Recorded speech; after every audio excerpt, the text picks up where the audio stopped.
Morning, TJ. Thank you for the time. You mentioned on Saturday that Kansas State, they seemed like they wanted to win more than your team did. Isaiah kind of said how your team wasn't as physical as usual. How has the team responded to that type of message, and what can you as a staff and the players do to make sure that, wins or losses, intensity and physicality won't be the reasons for any potential losses the rest of the way?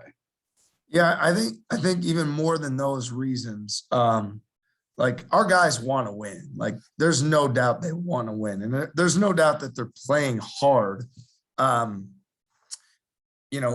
us, what we were doing at the start of the year wasn't playing hard. It was playing harder than every single team in America, and I would put that up against anybody. So we were playing with a level of urgency and desperation and physicality.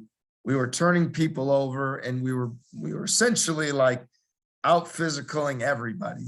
And so, you lose some games, and then, guys start, whether it's their confidence, there's also such a thing as in the league, there's more physical bodies, there's bigger bodies, there's teams with, more depth, specifically on the front line. So all those things become factors. When I say our guys need to want to win the game more than the other team, when there's 9 minutes to go and we're up 58-48, and all of a sudden there's 4 minutes to go and we're down 60-58, it wasn't a, bang, bang, bang change of fate. It was essentially they got to a couple loose balls, offensive rebounds quicker, and converted those to points. We had 5 turnovers out of, 8 possessions that, those were turning into points. So it wasn't a lack of wanting to as much as demanding it. And physicality isn't just in terms of blocking out and hitting people. Physicality is catch the ball where we want. And I think, what happened on Saturday is they sensed that we were a little tentative. They sensed that our confidence was a little fragile during that stretch. So now McGurl plays a passing lane. Now Noel plays a passing lane because we weren't demanding it as much as what we had done it sometimes previously. So I think our guys want to win. I think our guys care about our team winning. We have really good guys on our team, but there's got to be a level of stubbornness to do everything correctly, because the truth of the matter is we don't have that margin for error. We don't have, we've got to be so good at every part, and we got to win every margin, to be able to come out with wins in this league. But we've shown we can do that early in league play. We did that a few times, and we've just got to be so intentional. So they want to win, but we got to want to win more with stubborn toughness in our actions. Randy Peterson, go ahead. Morning, TJ. Excuse me. George had one of his best games, maybe his best game, 7-7 Saturday, and he only had 2 fouls, by the way. What was that? Was that a product of your confidence in him and bringing him back into the starting lineup, or is that what was that? What was that a product of, TJ? Well, first of all, when George plays his best, our team, for the most part up to this point, has played pretty well. George needs to be consistent every day, because when he's communicating like that on defense, when he's protecting the rim, when he's helping facilitate offense, and when he has positive court demeanor, positive body language, and keeps focused on what's going on the court, George is a really impactful player to us winning. So we got to a point where, in the season, we talk a lot about urgency and desperation, and certainly it can't be any higher than it is. And so to me, to have a guy like George Condit, who's been in this program 4 years, who's as or more invested, I guess more invested from a time standpoint than any player in this program, you would like to believe that backs against the wall, the most urgency and desperation would come from the guy who's the most invested in this program. And so whether we call it trust, belief, confidence, urgency, whatever it is on my part, we went back to George's direction because it's so important right now, and we need all that program pride to come out, and that's why we made the move. And again, this isn't an individual game, but for the most part, George had a pretty good game. Thank you, TJ. Thank you. Our next question will be from Rich Flanagan of Philly Sports Digest. Rich, thanks for joining us today. Unmute yourself and go ahead.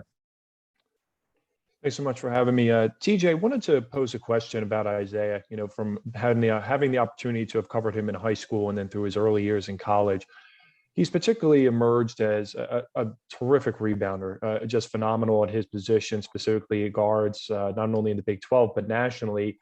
When you were kind of recruiting him and just looking at things from coming over from Penn State, what were some things about his game specifically that really stuck out to you that you thought he could blend well within the program?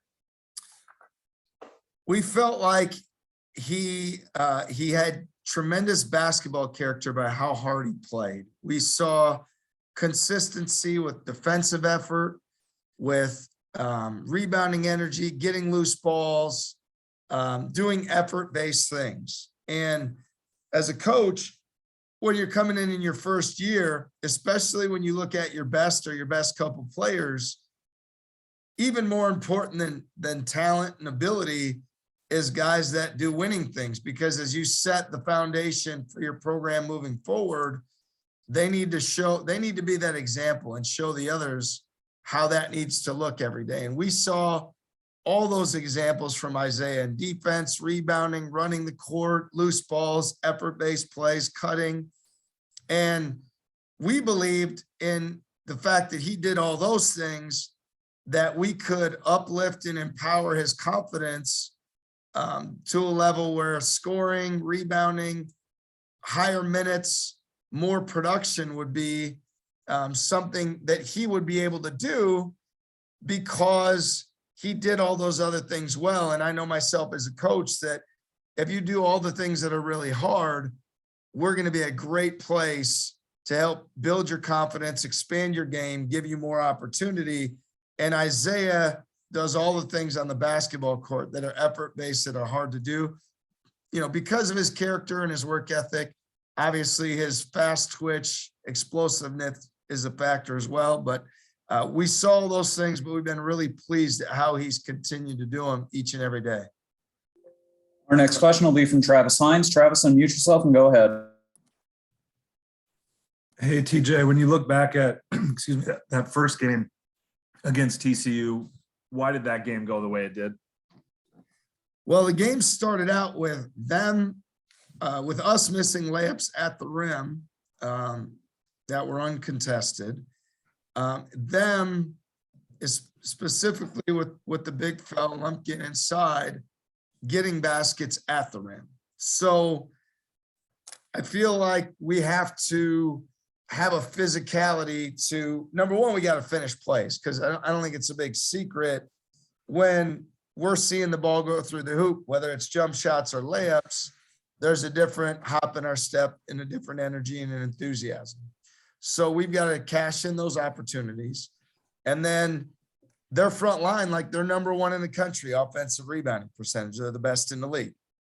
So they've got, some depth on the front line. They've got big physical bodies.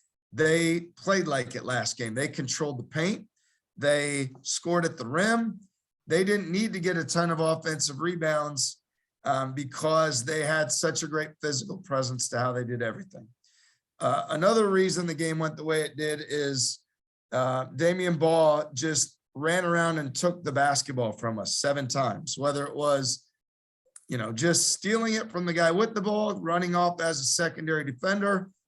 And similar to what happened Saturday, once you get 1 steal or 2 steals, you start to say, you know what, I'm going to take another risk and see if it works. And he continued to do that and turn those into points. So even though we only had 11 turnovers in the game as a team, 7 of them were live ball to him on steals that, translated immediately into points. So physicality, ball toughness, them finishing plays in the paint, us not, was what kind of set the tone for the game. And, we haven't been great this year when we've had to play from behind. And it's a shame that we put ourselves in such a bad spot at Hilton to have to play from behind, but those are the reasons. With what TCU does on the offensive glass, is this a game where you look to go back to Tristan, or is that something you're going to have to figure out after practice today?